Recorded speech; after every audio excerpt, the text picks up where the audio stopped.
ایک رونق ہوتی ہے چہرے پہ, انوار کی بارش ہوتی ہے چہرے پہ, تو نظر ایسا لگتا ہے کہ چہرے سے ہٹے ہی نہ. ایک کشش ہوتی ہے نمازیوں کے چہرے پر, تو حضور فرماتے ہیں کہ رونق روٹ جاتی ہے, رونق ختم ہو جاتی ہے, صالحین کا نور چہرے سے ہٹ جاتا ہے. اللہ کے رسول علیہ السلام کا ایک فرمان اور بھی ہے کہ سجدے کی برکت, اگر رات کے سجدے آپ نے کیے ہیں تو سجدے کی برکت صبح کو ظاہر ہوتی ہے, اور اگر آپ نے رات کو گناہ کیا ہے تو گناہ کی نحوست بھی صبح کو ظاہر ہوتی ہے. چہرے عجیب سے لگتے ہیں, تو چہرے بتاتے ہیں, اور یہاں بھی اور قیامت میں بھی. اس لیے صالحین کا نور اگر چہرے پہ چاہیے, میں صابن سے منہ دھونے کو منع نہیں کرتا, میں فیس واش کے استعمال سے آپ کو منع نہیں کرتا, جائز ہے. اگر اس کے اندر کوئی ناجائز اشیاء کی ملاوٹ نہیں کرنا چاہیے. اللہ تعالیٰ کو حسن پسند ہے, زینت پسند ہے, لیکن اگر چہرے پہ واقعی نورانیت چاہیے تو اس کے لیے سجدوں کی کثرت چاہیے. آپ دیکھیں اسی لیے فرمایا گیا کہ ولی کی پہچان یہ ہے, توجہ, ولی کی پہچان یہ کہ اس کو دیکھو تو خدا یاد آ جائے. ولی کی پہچان کیا ہے؟ اس کو دیکھو تو خدا یاد آ جائے. اور خدا کس کو دیکھ کر یاد آئے؟ جب تک کہ وہ سجدہ نہیں کرے گا خدا اس کو دیکھ کر یاد نہیں آئے گا. تو پتا چلا کہ ہر ولی نمازی ہوتا ہے, بے نمازی کبھی ولی ہو ہی نہیں سکتا. نماز کی اہمیت ہے. فرمایا تیسری چیز, تیسری مصیبت جو اس کو آتی ہے کہ جب بھی وہ کوئی عبادت کرتا ہے, نماز کو چھوڑ کے کوئی بھی وہ نفل کام کرتا ہے, تو اس کے نفل کام کی برکتیں اس کو نہیں ملتی. نماز کو چھوڑ کر وہ جتنے بھی نیکیوں کے کام کرتا ہے اس کی برکت اس کو نصیب نہیں ہوتی. اس لیے کہ جس کی نماز قبول ہے اس کی دوسری عبادتیں بھی قبول ہیں. اگر وہ نماز ہی نہیں پڑھ رہا ہے تو دوسرے کاموں کی برکت سے وہ محروم ہوگا. اب یہاں بڑی معذرت کے ساتھ ایک چپتی ہوئی بات عرض کرتا ہوں کہ ہم فرائض کو چھوڑ کر نوافل کے اندر بہت محنت کرتے ہیں. بیمار کی عیادت کو جا رہے ہیں, ثواب ملے گا.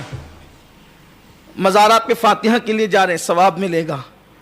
قرآن خوانی کرانے, ثواب ملے گا. نماز کا ہی ٹھکانہ نہیں. یہ اللہ کے رسول صلی اللہ علیہ وآلہ وسلم فرما رہے, آقا کریم صلی اللہ علیہ وآلہ وسلم کا فرمان ہے کہ جس نے نماز ترک کر دی وہ دوسری عبادتوں کی برکتوں سے محروم ہو جائے گا. 3 مصیبتیں ہو گئی. اب اگر چاہتے ہو کہ عبادتوں کی برکت ملے تو نماز کی پابندی کریں. چوتھی مصیبت, وہ جو بھی دعا کرتا ہے اس کی دعا زمین اور آسمان کے درمیان لٹک جاتی ہے, معلق ہو جاتی ہے. اس کی دعا باب اجابت الہی سے جا کر ٹکراتی نہیں. دیکھو کتنوں کو ہم نے شکایت کرتے دیکھا ہے, مولانا ہماری دعا قبول نہیں ہوتی. کہ بھائی میرے بھائی کیسے قبول ہوگی, دعا قبول کیسے ہوگی؟ تو اللہ کی عبادت کے لیے کمر بستہ نہیں ہے. تجھے دوستوں کے لیے ٹائم ہے, تجھے کرکٹ کے لیے ٹائم ہے, تجھے گیم کے لیے ٹائم ہے, تجھے کپڑوں کے لیے ٹائم ہے, تجھے میک اپ کے لیے ٹائم ہے, تجھے بیت الخلا جانے کے لیے ٹائم ہے. اللہ کے گھر میں آنے کے لیے تجھے ٹائم نہیں. دعا کیسے قبول ہوگی؟ دعائیں لٹکی رہتی ہے, معلق ہو جاتی ہے. اچھا اب ایک اہم بات اور آتی ہے کہ چلیں ٹھیک ہے اپنی قبول نہ ہو, نماز نہیں پڑھتے, کسی سے کروا لیں, پیر صاحب آپ کر دیں, ابا جی آپ کر دیں, استاد جی آپ کر دیں, امام صاحب آپ کر دیں. اللہ کے رسول علیہ السلام فرماتے ہیں اس پر 5ویں مصیبت یہ آتی ہے, اس کی تو خود کی قبول نہیں ہوتی, معلق رہتی ہے.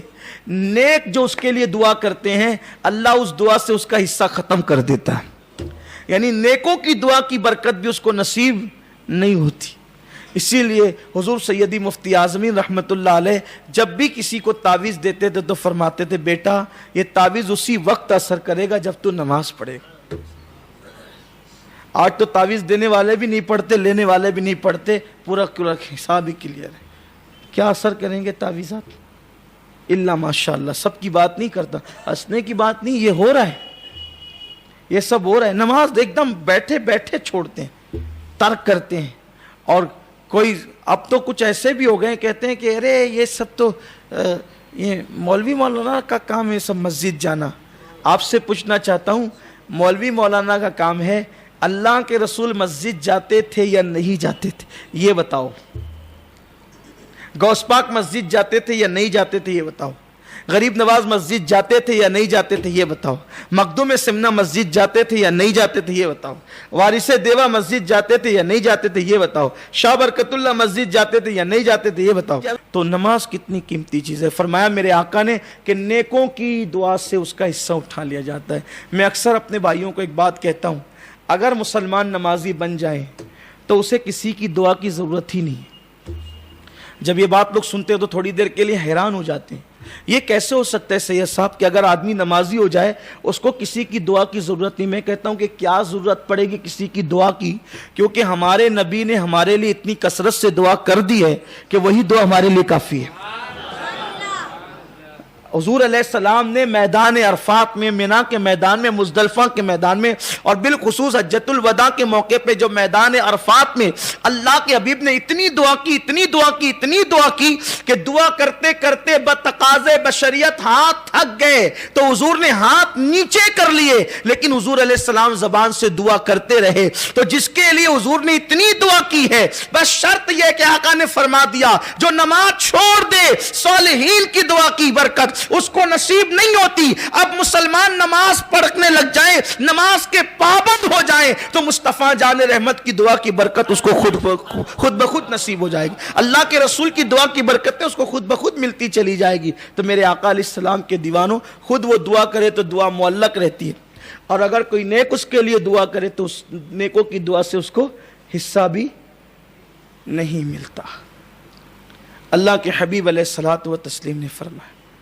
تو یہ ہو گئی اس کی 5 باتیں۔ کتنی ہو گئی؟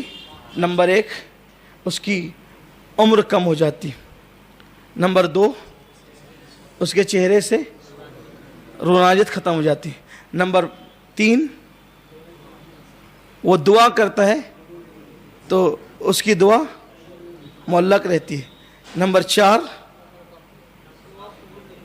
اگر صالحین اس کے لیے دعا کرے تو اس دعا میں اس کو کوئی حصہ نہیں ملتا، نمبر 5 وہ جو کوئی نفل کام کرتا ہے، نماز کے علاوہ جتنی وہ عبادتیں کرتا ہے اس کی برکت سے وہ محروم ہو جاتا ہے، نمبر 6 اس کی روزی سے برکت اٹھا لی جاتی، کتنا بھی کمائے گا ہائے ہائے کرتا رہے گا، لاکھوں کا بیلنس ہوگا تو بھی برکت، روزی ملے گی برکت نہیں ملے گی۔